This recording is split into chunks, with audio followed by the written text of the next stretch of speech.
We are just under 3 months away from the start of the biggest sporting event on the planet, maybe even the biggest sporting event in history, the 2026 FIFA World Cup.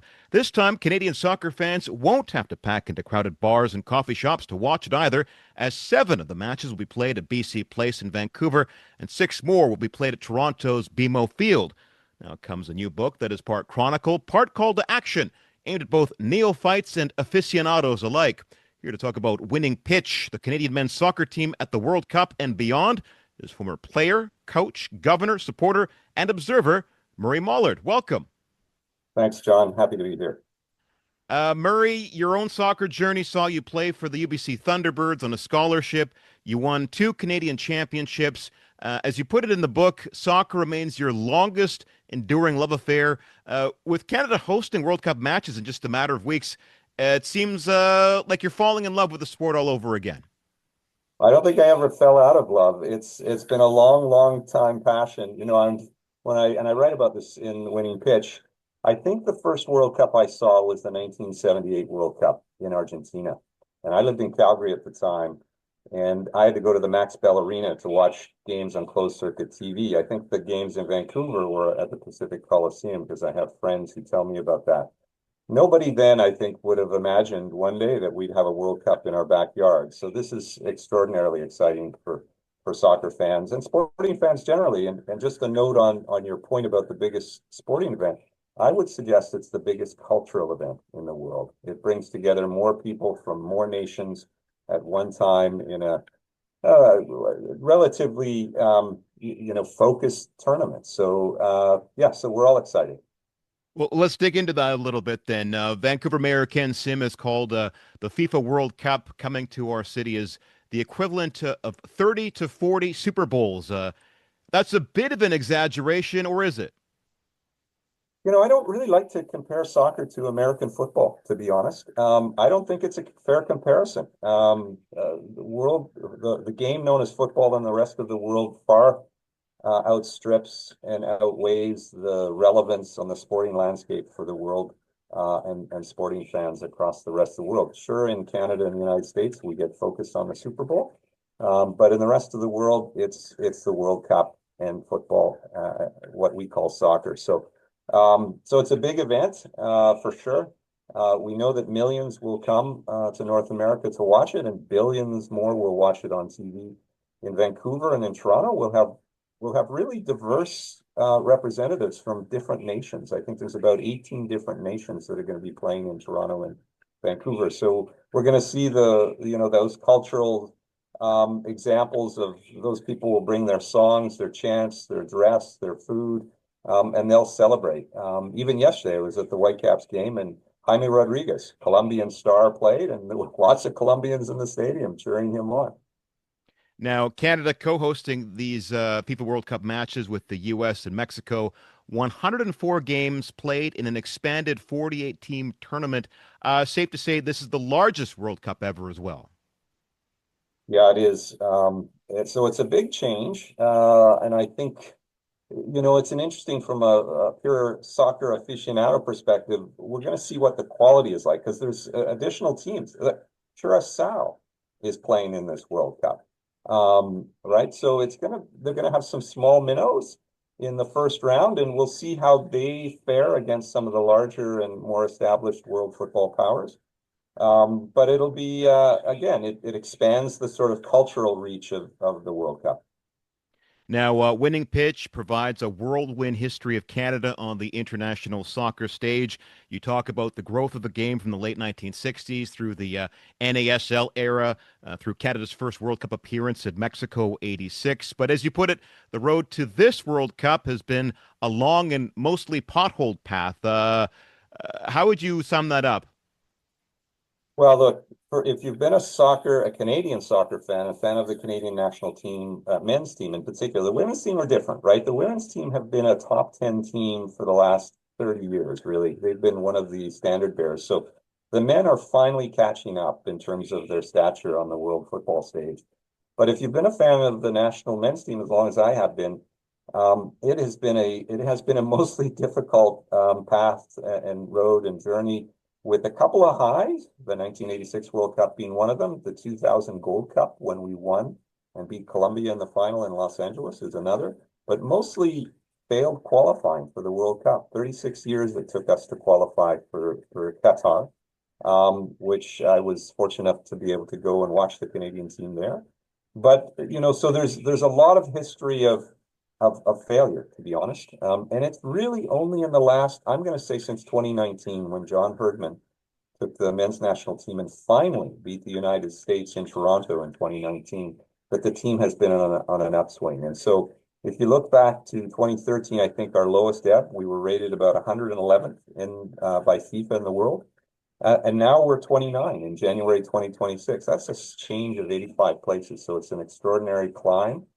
I think the big question that I try to answer in Winning Pitch is, are we going to be able to maintain that level? Are we going to be able to even elevate from that level to become a true soccer nation? So that's a big question that I seek to explore in the book.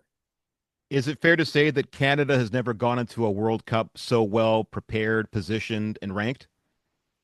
Yes, that's absolutely true in terms of the ranking. In terms of the quality on the pitch, I think Jesse Marsch has really developed a squad. He's built depth in the squad over the last 2 years. When John Herdman took the team to Qatar in 2022, it was a good team. Indeed, was the Kings of CONCACAF. They won the regional. They were the best team in the region when they qualified in terms of points.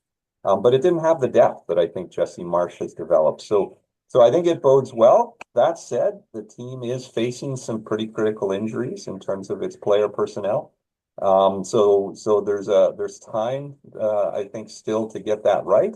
We know that Alphonso Davies injured himself again, so we're all waiting with bated breath to see if he's able to recover. But he's shown that he's a resilient man. He's had quite a few injuries in his career and has come back and performed well. So we're all hopeful. Now, as you put it in the book, there is an outsized hope that co-hosting and participating in the World Cup will supercharge the growth of the game in Canada. This is jumping off the thing you said earlier about not only hosting but building on the success of this. What would you like to see happen out of World Cup 2026? Well, look, there needs to be more foundational elements of the game in Canada for us to really maintain a high level in terms of our success on the international stage and at the domestic club stage. We need better and more qualified coaches to develop better players. We need better infrastructure. Canada struggles when we look at the Canadian Premier League, the men's league. The teams are playing in stadiums that aren't really appropriate for professional soccer teams. We need more of those stadiums. We need more pitches for the hundreds of thousands of players that play the game.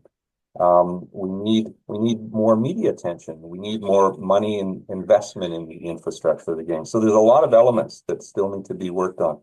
Canada quite hasn't reached, we can't say that we're a football nation like others in Europe or in South America yet. We're on a path in that direction, but there's still lots of work to do. Now, as you point out, Canadians already participate more in soccer than any other team sport in the country, even hockey. How do we build on that? Is it even possible to be on a par with actual footballing countries, as you put it? Yeah, well, it's a big challenge. It's going to take some time, investment, vision, cooperation between various governing bodies across Canada. Each province has its own soccer association, all members of Canada Soccer. So Kevin Blue, the CEO of Canada Soccer, who's been there about almost 2 years, has done a fantastic job, I think, in dealing with some of the issues that we've had in the past and moving beyond them. The new Canadian Soccer Media and Entertainment, formerly known as Canadian Soccer Business, is now headed by James Johnson, and there's good cooperation between those Canada Soccer and CSME, sorry, that needs to be in place to really find the investment and money that needs to go into, as I say, building more stadia, building more pitches. The reality is, one of the comparisons I make in Winning Pitch is Canada compared to Netherlands, a country of about 18 million people that I had a chance to visit last year with my son at PSV Eindhoven when he did some training there, but also Portugal, even a smaller country. Those two countries have about 36, 38 first and second division professional teams, each with their own soccer academy developing top players. Canada really only has three academies, MLS teams in Vancouver, Toronto, and Montreal. We need to expand that to really raise the level of football players on the men's side, and I really focus on the men's side in winning pitch. So we're just under 3 months away from the start of this particular World Cup. You have this book out now. What's going through your mind in these final weeks? Well, I don't think we've hit fever pitch yet in terms of the excitement that is going to bubble up. If you remember the Olympics in 2010, there was a lot. I think there probably was a bit more discussion in the general populace about the Olympics coming. I think we're still waiting to see that moment of energy and energization that'll happen when the World Cup finally lands. There's going to be the FIFA Congress here on, I think, April 30th or the end of April. And that brings all 211 members of FIFA together. So Victor Montagliani, the president of CONCACAF, and then the vice president of FIFA, good on him for, I think, probably managing to get Vancouver as the host for the FIFA Congress. So I think we'll see some big energy around that moment. But yeah, there's going to be I think when people start to land in the airports, I remember vividly landing in Sao Paulo in Brazil when I went to the 2014 World Cup. You could feel the electricity in the air when you got into the airport. Everybody was excited. So that'll happen in Vancouver, and it'll happen, I think, closer to the actual matches. Now, winning pitch is meant as a call to action. What do you hope the book achieves? What do you hope people get out of it? Well, number one, I think the leaders in the sport, the governors, the leaders in clubs. We have a lot of clubs in Canada. Those leaders of the governing associations of Canada Soccer, the provincial associations, the clubs, because the clubs really drive much of this, and they're going to need to figure out and take action to make sure that they're developing coaches, for example. Right? Coaches can't be isolated and just coaching a team. They really need to create a team of coaches in clubs where they develop what I call communities of practice, where they can learn from each other, not only from each other in a club, but across clubs. One of the challenges, and I write about this in Winning Pitch in the chapter on coaching development, is that we need to share more information. We need to, yes, we're competitive on the field. Clubs want to beat each other, but coaches in different clubs need to be sharing information so that they can develop the best players possible. So the call to action is really about looking at how we do things, emulating where other football nations do things better. We know small nations like Croatia or Uruguay, Portugal, they produce incredible players year after year after year. And so I think we need to take some of the lessons from other nations, but also adapt it to Canada. Canada is a challenging country geographically. We're so large, so we have to figure out how to do things better on regional scales. Here in British Columbia, I compare the 1986 team to the 2026 team. In 1986, more than half, maybe 2/3 of the national team players were from British Columbia. Now there's only a couple. So from a British Columbia perspective, I think we need to be doing more to produce top level men's players. So it's a call to action that way. I think we can do it, but we need to take very intentional steps to make that happen. The name of the book is Winning Pitch, the Canadian men's soccer team at the World Cup and beyond. It's available from Harbor Publishing. My thanks to author Murray Mollard. Thanks, John. It's been a pleasure.